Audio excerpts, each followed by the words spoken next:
Crollo delle immatricolazioni di nuovi automezzi in Veneto. Nei primi 5 mesi del 2020 sono stati il 51,45 in meno dello stesso periodo del 2019.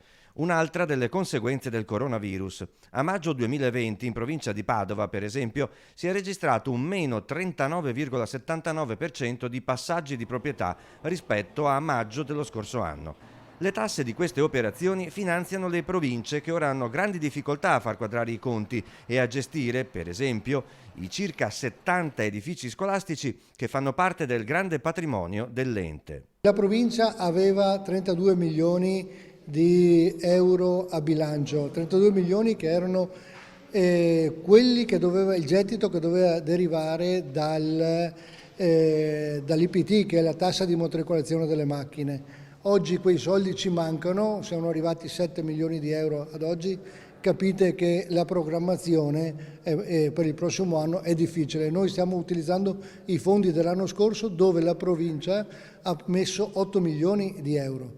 Quindi noi stiamo facendo gli interventi, soprattutto importanti interventi in questi giorni nelle scuole superiori. Fatta questa premessa, il resto è che noi negli ultimi 2 bilanci abbiamo inserito più di metà delle risorse dell'ente per l'adeguamento, la manutenzione, per ottenere il certificato di prevenzione incendi delle scuole superiori. Vi è poi tutto un altro capitolo per gli ampliamenti e per interventi che definirei quasi una tantum, straordinari, perché trattasi di selvatico, della realizzazione. Vi invitiamo la prossima settimana alla partenza del cantiere invece del Pietro d'Abano.